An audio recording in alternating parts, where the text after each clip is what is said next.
This week's Torah portion is the last Torah portion of the entire book of Vayikra. And every time that we conclude a book of the 5 books of the Torah, what do? We as a community, and we say, Chazak, Chazak, v'nit chazek, that we should be strengthened to take on the next book with renewed vigor, renewed strength, and so on and so forth. Now, this custom, where did it come from? Why do we say Chazak, Chazak, v'nit chazek? Where did this custom develop from? That we say, be strong, and we will be strong. One possible answer to that, reflected by many of the later rabbis, says that it comes from a sentence in Joshua, in the book of Yehoshua, that God tells Yehoshua after the passing of Moshe. We know that Joshua, has the job to lead the people into Israel. Not only is his job to conquer the land of Israel, not only is his job to either make peace or subdue the nations that are inhabiting the nation of Israel, but also to be able to ensure that the Jewish people will continue with their traditions and the study of Torah. As such, in the book of Joshua, God tells to Joshua, "La yamush sefer haTorah zeh mipicha v'agisa b'yomim v'layla chazak ve'emotz." Notice those 2 words at the end, chazak ve'emotz. That the book of the Torah, la yamush mipicha, shall never leave your mouth. You shall meditate upon it day and night. You shall strive and learn at it day and night. And chazak ve'emotz, be strong and have courage, which means that Hashem was telling Joshua that you have a job, and your job is to ensure that the Jewish people will never stop learning Torah. They'll always have what is necessary to be able to continue with our traditions. And as such, we believe that from that, every time we conclude a book of the Torah, we also mimic those words that God told Joshua, Chazak ve'emotz. Chazak, Chazak, we change it a little bit, Chazak, Chazak, v'nis chazek, that we say we shall be strong and be strengthened to mimic what God told Joshua, to have courage and do what's necessary to ensure that our traditions remain alive with the Jewish people upon the entering of the land of Israel. Why did it take extra encouragement to Joshua that when the Jews enter the land of Israel, he has to really be zealous that they continue to learn Torah? Because once they entered the land of Israel, it was a very different experience than the 40 years they had in the desert. Being in the land of Israel, they were faced with real life challenges. What's a real life challenge? Going to work and making a living. That's a real life challenge. Supporting a family is a real life challenge. Knowing how to balance your time is a real life challenge. Knowing what your priorities should be is a real life challenge. Now, why do we save this tradition of the entire congregation rising to their feet at the conclusion of each book to say, guys and women, be strong and be committed to continue to learn the next book? Why don't we do it after every portion? Why not after every portion? Well, number one, I guess if you do something too often, it doesn't become special anymore. And secondly, the ending and the conclusion of each book of the Torah is super meaningful. Every part of Torah is meaningful, but the conclusion of a book is very meaningful. It has an even more potent message sometimes than just the conclusion of a regular Torah portion. So, what is the takeaway message from an entire book? Now, we know that every single book of the Torah, Genesis, Exodus, Leviticus, Bereshit, Shmos, Vayikra. They all have big subject matters. If you had to say, could you tell me what is the general theme of the book of Vayikra? What is the general theme of the book of Leviticus? Well, Leviticus is not a Jewish name. It's actually taken from the Greeks, Latin. I'm not sure if it's Romans or I think the Greeks more, but they're from the Septuagint. Leviticus means Levites. They called it because most of the Torah, most of this third book of the Torah talks about the temple, its service, and so on and so forth. Don't forget, the priests were from the tribe of Levi. So it's called Leviticus, which makes sense. We call it Torah's Kohanim, the book of the Kohanim, of the priests. So you have to say that a large part of the third book of the Torah deals with sacrifices, the temple service, and so on and so forth. There was a method of analysis amongst the sages when they really wanted to find out an important message that the book had to offer.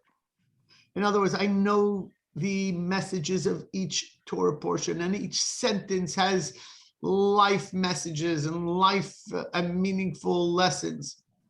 But how do I find out maybe a general message from the entire book? Well, the mode of analysis required finding a connection between the beginning of the book and the end of the book. We find this done very often. Not only do we find the rabbis trying to find a connection between the beginning of the book and the end of the book, many times they try to find a connection between the end of the book and the beginning of the next book.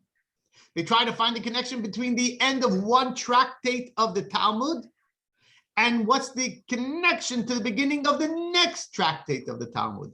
What is the connection between the beginning of this particular book of Talmud and the end of the book of the Talmud, even though 70 pages have gone through, or 55 or 123.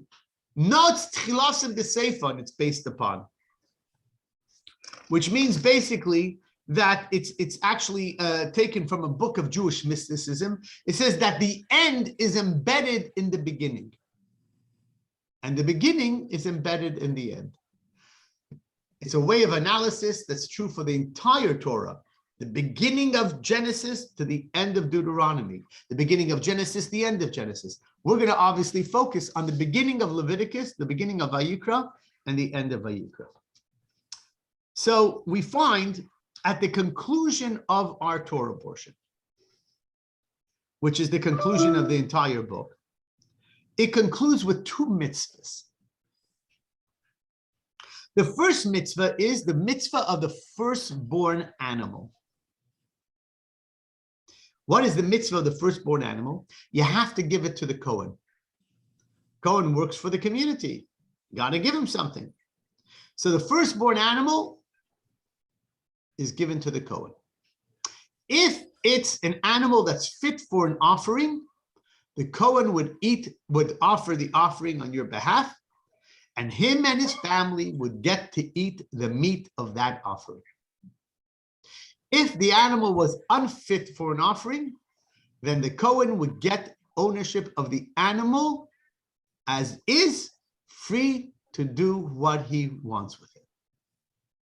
That was the law. What is the second law that our Torah portion concludes with? It's the conclusion, it's the mitzvah of tithing. What is the mitzvah of tithing? You got to take your cattle, your flock, and they pass under a rod. And you count 1, 2, 3, 4, 5, 6, 7, 8, 9, 10. And the 10th becomes holy to God. Now, the Torah tells us you can't pick out the good from the bad. You can't make any substitutions. In fact, if you go 1, 2, 3, 4, 5, 6, 7, 8, oi, number 10 is going to be El Toro, my prize bull, my prize cow. Switch out the 10th for some oiskadart, like some thinned out little cow, and so on and so on. No. Torah says you do that, you get penalized. How do you get penalized? The one that was supposed to be the 10th, el toro, your prized possession, and the one that you substituted, both of them have to be tithed. They both have to be given to charity. Now, what's interesting is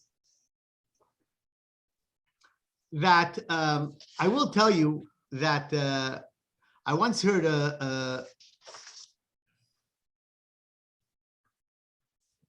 beautiful explanation that why did God actually, what happens if you're like the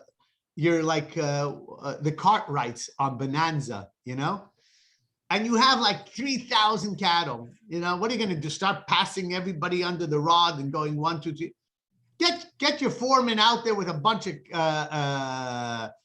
cattle guys. Let them count how many you have and let them schlep 300 cattle and so on and so forth.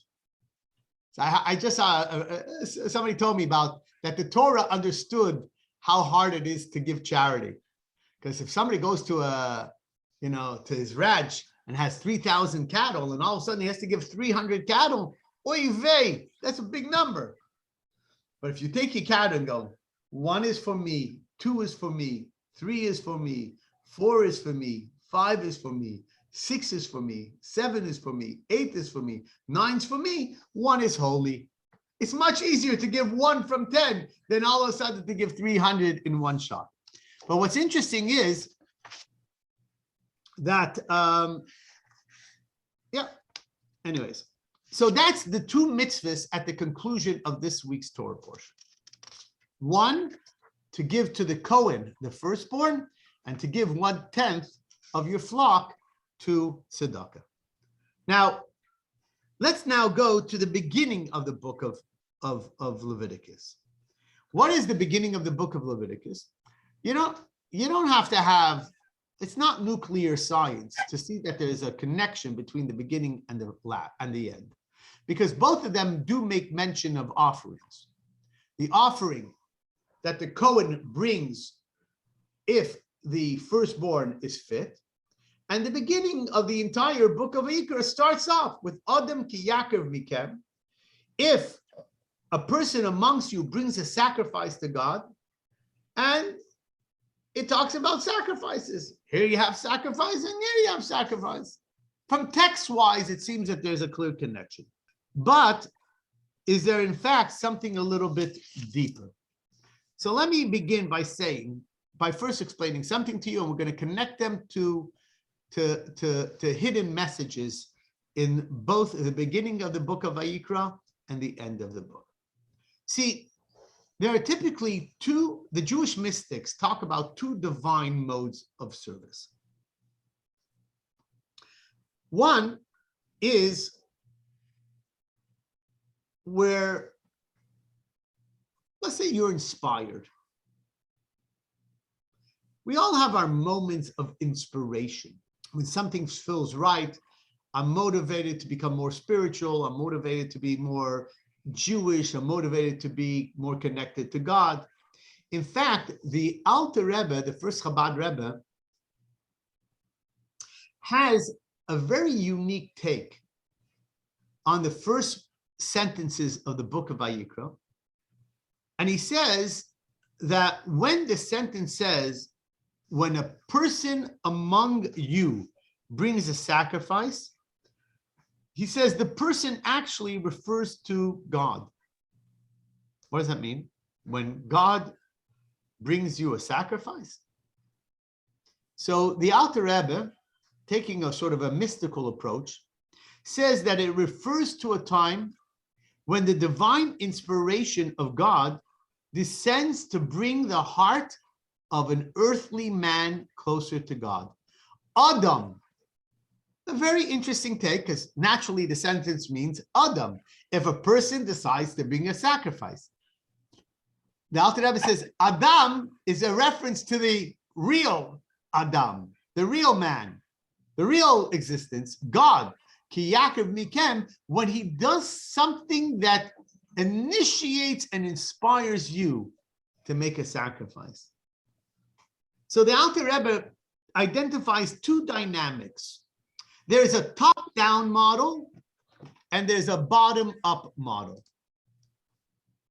The top-down is where God does something in our life that seems seamlessly and sensibly to draw us and want us to draw closer to God. We call it an inspiration from above. All of a sudden, somebody was saved from a terrible situation. I don't know, something was bestowed upon him that was extremely good. All of a sudden, something happened that he clearly saw the hand of God. There was a moment where God does something clearly in our lives that inspires us to make a move closer to God.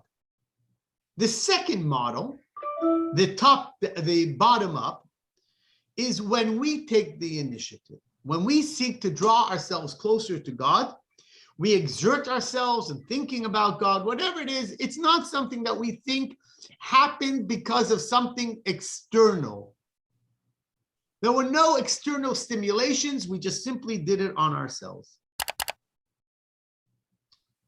The Alter Rebbe says that these two models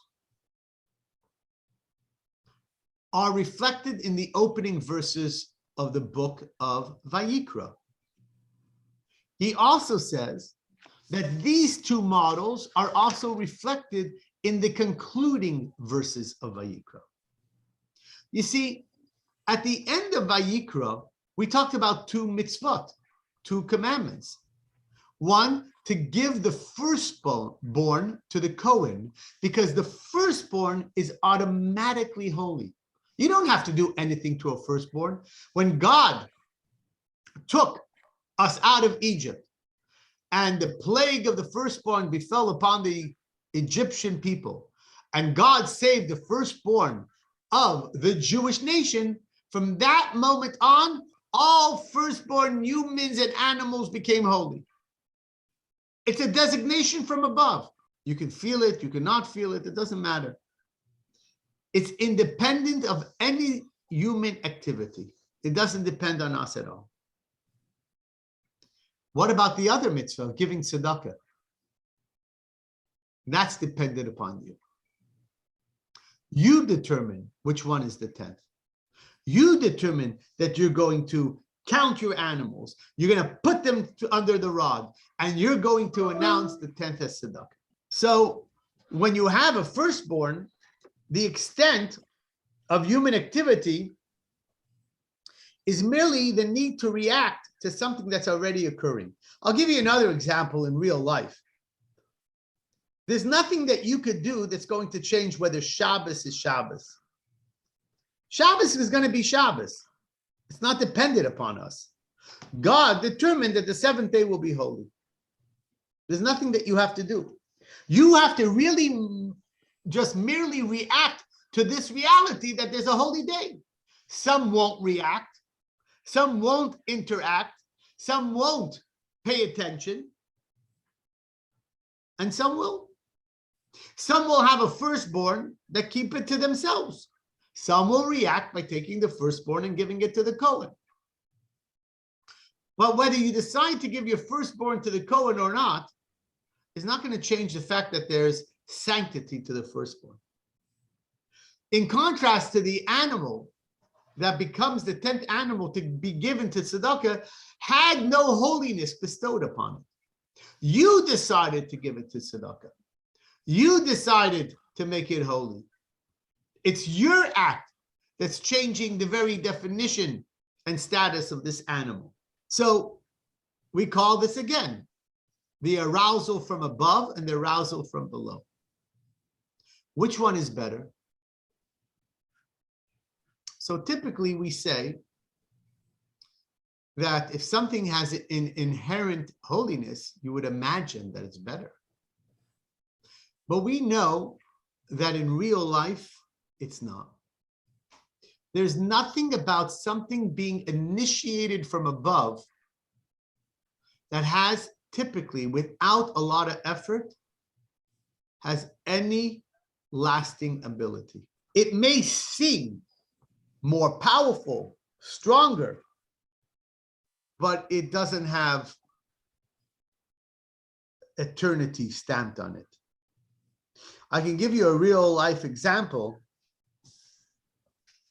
that would reflect that imposed holiness typically disappears with time.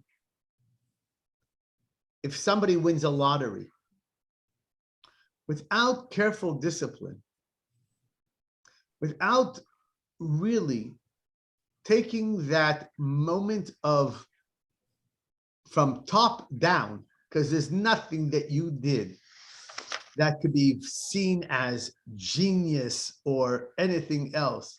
Even though there is a movie, I think, recently that came out about some guy who actually was retiring and he had a tremendous, and he did figure out how to manipulate the system where he knew that he could win lotto tickets. But for the most part, it's not our genius. We go out and we pick some numbers or auto pick and so on and so forth. And the reason for it is because nothing in that person's life, generally speaking, unless it's, I guess, somebody who's wealthy and savvy and has worked his whole life. But typically when somebody is bestowed with that amount of wealth, all of a sudden, it never lasts. And there's documentation to that. In fact, their lives get worse. Why? Because nothing in their previous life until now, nothing in their previous life's experiences could possibly prepare them for such a moment. Impossible. In fact, they're so ill-prepared that typically makes their lives much worse. So you can have a top-down moment and it's ain't going to last very long. But what happens when we do real work on our end? And what happens if the inspiration is fueled by ourselves? That's the key to self-transformation. I'll share with you actually in the words, I've shared my own words, but in the words of the Alter Rebbe, the first Chabad Rebbe, in a book called Likutei Torah, Compilation of Torah, he says there are two levels of divine service. One level is inspiration from below. He exerts himself physically and mentally, concentrates, humbles his heart, and it generates an inspiration from above. That's true. If you try hard enough, you get some help from above. The second level is when a person suddenly feels inspired without any preparatory work. We see often that people are inspired and experience intellectual and emotional excitement in their prayer for a period of time without knowing where this comes from. But unfortunately, when you do something from below as a result of your hard work, it is enduring. But if it's not, it doesn't last. And that's what it means when we say that the word korban, which means sacrifice, also comes from the word to draw near. We could be drawn closer to God, either by God making the first move and us responding to it, or we could draw near to God by us laying the groundwork for a healthy relationship. And that's why in the beginning of the book of Vayikra, you have one description of Adam ki yakriv mikem, when a person will offer an offering from amongst you, which could mean both things. If you come along and make the offering on your own, because you're feeling it, because you want to draw closer to God, that's meaningful and probably more lasting and permanent and transformative. But if you translate like the mystics, Adam can also be a reference to God. When God draws you close, it's not to be taken lightly. You can respond to that. But if you don't respond to it in a healthy way, it will come and it will go. You know, what did they say? You can buy as many self-help books. You can have a library of self-help books. Doesn't do anything. Moment inspiration. Just saw a book hook. Go out and you buy it on Amazon. Now, so we did explain that there's a benefit for something that is self-initiated because it has sustainability. But I want to take it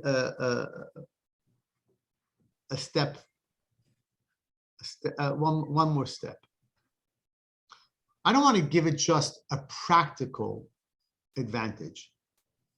I'm going to tell you that us developing ourselves is what it's all about.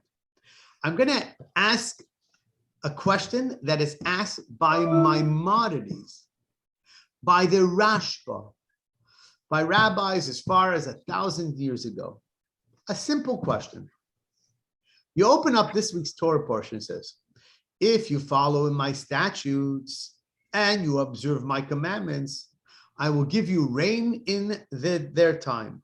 Your land will produce its produce. The tree of the field will give forth fruit. You'll eat your food to satiety. You'll live in security. They say, I don't understand. You're telling me the whole time that God gives us commandments because it's spiritually healthy, and one day we'll be rewarded in the world to come. How is it that the Torah speaks only about physical rewards? There are many approaches to this. I just mentioned two rabbis. One approach is that the Torah is speaking to everybody, and it wants to appeal to everybody, even those that don't appreciate rewards in a spiritual sense. So it tells you about the physical rewards. But most don't want to accept that. The Rambam Maimonides, for instance, takes on the approach that actually those are not the rewards. The rewards are that God will provide you for everything you need if you observe his commandments, so that you don't have to worry about food. You don't have to worry about money. You don't have to worry about having. If God could take away all those distractions, now you'll have time to really do what you want to do. The Rambam says that when God says that he'll reward you for this, that you'll have, and that's the Rambam's opinion about the coming of Mashiach. Why all of a sudden the same question could be asked on a cosmic level? Why, if we think about that the most important thing is spiritual rewards, why does the Rambam write that when Mashiach comes, there'll be no more war and no more sickness, and everybody will be under their vine, and everybody will have their palm tree, and everybody will have what they need. There'll be no more jealousy. Why? Why is there such an emphasis on physical rewards? So the Maimonides says that's actually not the reward. The reward is that you won't have to worry about anything. So you'll really be able to focus on things that should be a priority in life. In where your whole life you basically said, I don't have time because I need this and I need this and I need this. So the Rambam says that God promises you all these things. Why? Not as an ultimate reward, but actually because it just sets the setting in a way that everything's perfect to do what you actually should be doing and want to be doing. But in a sense, God wanted not only for us to fulfill his divine will. The way that God orchestrated it was that we had to fulfill it in a very physical way. And because God wanted us to be able to fulfill his will in a very physical world, in a very physical way, that's why all the rewards have to be given in the place that we exist in order to be able to have that happen. See, at the end of the day, God wanted real human beings to have to apply real human effort to be able to acquire real physical transformation. You know, I've said this before, you have a diet, right? Somebody could go their whole life where they become very disciplined and they don't eat what they're not supposed to eat, and it's forever a struggle. But why actually? But ultimately, what do we want to do? We want to transform our diet, where this becomes who we are, where we're happy with this. This is filling, this is good. I don't have a desire, I don't have to struggle with the desserts and this. This is who I've become. There's no difference for a Jew. God understood that when the effort happens from within ourselves, from us. It may not have its humble beginnings in God, which is inherently holy, but that's where God really, that's the stage where God really wanted it all to happen.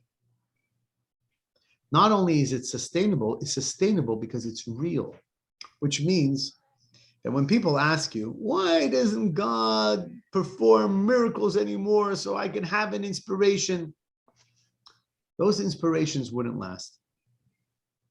The inspirations that last is when we sit down, say, wow, I'm able to do a mitzvah for God. What does that even mean? What is God? What is a mitzvah? And when you start to develop a closeness, a relationship, that's where the inspiration comes from. We don't need external stimulants to give us inspiration. We need to create our own inspiration. Because at the end of the day, not only is it the most real, it's actually what God wanted from the get-go. How do you do that?